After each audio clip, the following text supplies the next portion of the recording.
Well, Jeff, second week of fall camp. How'd the guys look out there today? They were good. We pulled back a little bit, just went helmets only, just went 12 periods, and our Titan data, our GPS stuff, we were just up so high on how many reps we had taken as compared to last year.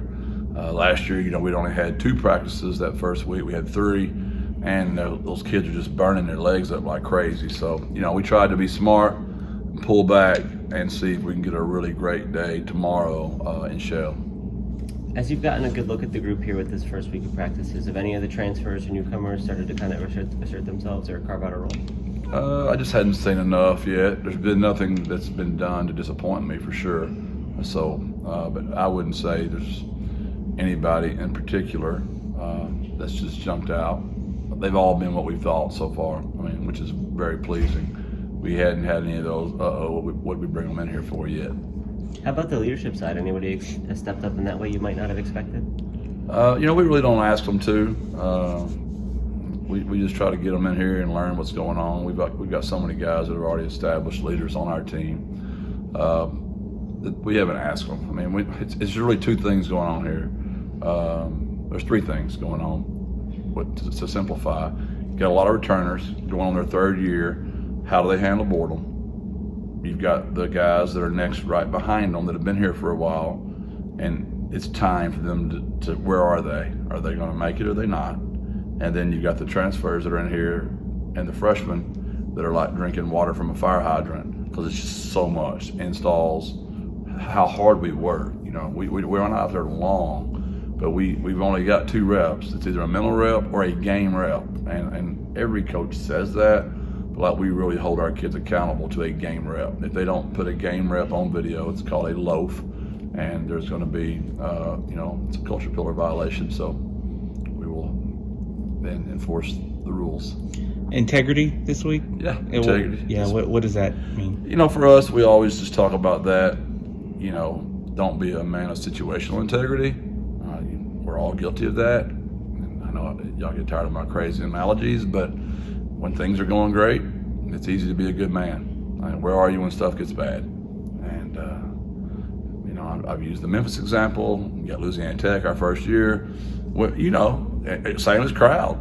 Fans. You got fans that, man, when it gets a little rough. You got even media people that when it gets a little rough, man, they'll turn quick. Where are you? And where are you in that moment? And that's what we talk about the most, because football is the greatest teacher of life, in my opinion, for a sport, because it's just a tough sport to play. I've said it a million times. I love to coach basketball. I love to play basketball. Not tons of adversity in the gym as far as compared to football. Taking a charge stinks, blocking out, horses, suicides, all those things, which coaches do intentional to cause more of that. But football is just getting, your teeth knocked in almost every play.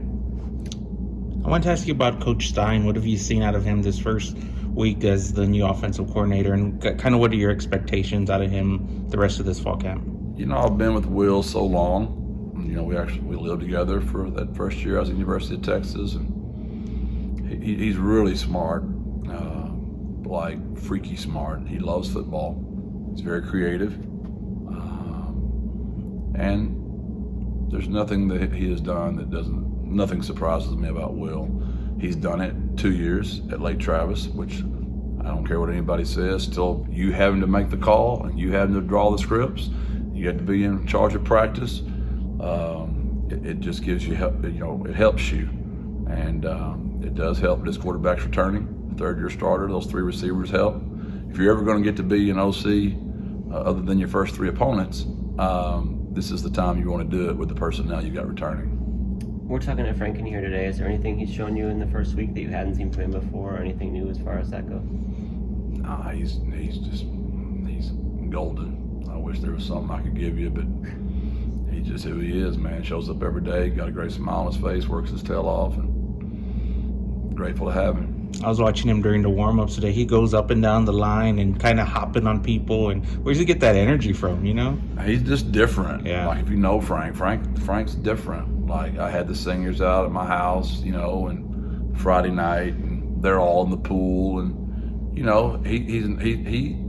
a man of the people for sure, but he's just different. Like he holds himself differently, and he's not perfect. Nobody is, so I don't want anybody to say that because he's not.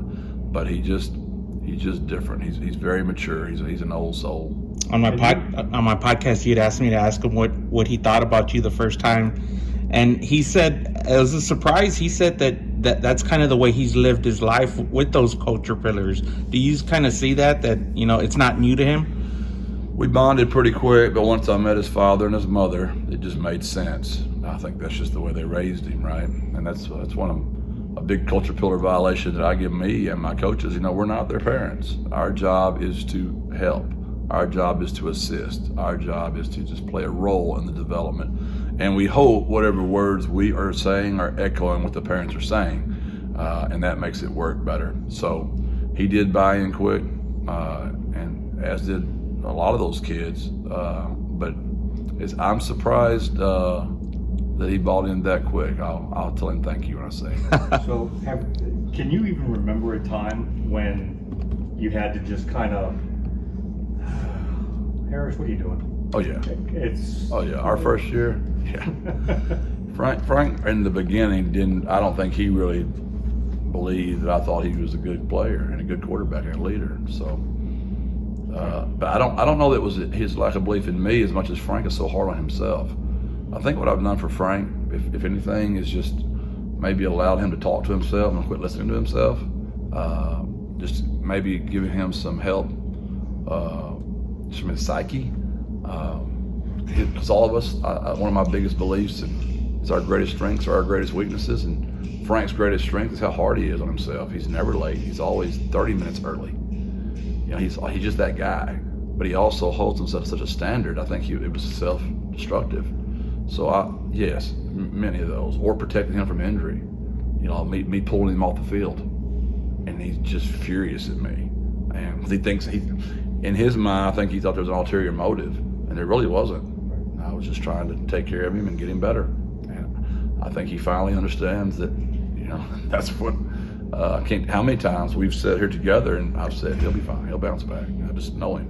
And he's like, I said the same analogy a million times, he's like a snake. You just can't kill him, man. He just keeps coming back. Jeff, where's the pass rush going to come from this year? Are there certain guys who've stepped up, or do you have to scheme it up a little bit to create that? Yeah, we're still working. We're still working on that. We've got some fast twitch guys they're starting to step up a little bit that we'll use, in a third down package. We're not completely sure yet, but we're starting to get closer to being able to identify who those guys will be. Who's been standing out for that outside linebacker spot opposite Day-Day? Yeah, I think it's a heck of a battle between Traylor and Jamori. And there's nothing that Caleb hasn't done. Caleb's done well as well out there. And if those guys don't do it, we'll move Danye over there. We've got other players. We've got linebackers coming on. So if linebackers come on, you can move Jamal Ligon out there. But right now, Trey, Jamori, and Caleb have been the one taking those reps and doing a really good job. Do those guys bring different skill sets to the table, or are they similar type of players? They're all three very different, so we'll do different things with all three of them. How about Day-Day's part in that? How has his pass rush ability kind of come into play this season, or what have you seen from him in that regard? Yeah, he's definitely dynamic, and will be a guy. He's one of the ones for sure that will be using those packages for sure. How'd just community service go over the weekend? It was good. It was long, but the kids did a great job. I got hundreds of pictures from fans, and I've gotten a million compliments from fans that they're so nice, they were so complimentary, they were just, helped me to my seat, a lot of positive feedback, and boosters reaching out, wanting to get to know the kids even better. So, which is why, you do it to help, but at the same time, it's a way for those kids to just get to meet people. And because what's bad about football, it's not like basketball and baseball. They don't seem like humans, right? Because they have all this gear on. But when it's off, like so many of them, wrote me probably 20 boosters. I cannot believe Adrian Taylor is that small, right? He looks so big out there, right? And you just get to see him in a different way. So they did a great job. Thanks, Jeff. Thank you, Jeff. Thank you.